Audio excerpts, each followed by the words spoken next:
নমস্কার, খবর 24x7 আপনাদের স্বাগত। রাত পোহালেই আগামীকাল ভোট। সেই ভোটের আগে আবারও গতকাল বৃহস্পতিবার রাতে তুমুল উত্তেজনা ছড়ালো বারুইপুরের উত্তরভাগে।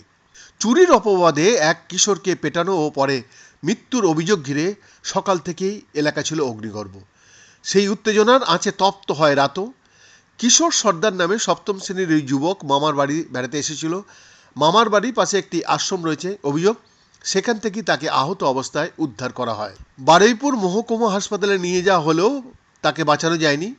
এই ঘটনায় রাতে কয়েকশো মানুষ উত্তরভাগের দমদমা এলাকায় ওই আশ্রমের দরজা ভেঙে ভেতরে ঢুকে ব্যাপক ভাঙচুর চালায় বলে অভিযোগ। এদিকে এদিন রাতে মৃত কিশোরের দেহ এসে পৌঁছায় ওই আশ্রম চত্বরে। তাতে আরও ক্ষিপ্ত হয়ে ওঠেন জনতা।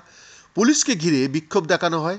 বারুইপুর থানার বিশাল পুলিশ বাহিনীর পাশাপাশি ক্যানিং থানার পুলিশ বাহিনী এসে পরিস্থিতি নিয়ন্ত্রণ করার চেষ্টা করেছেন।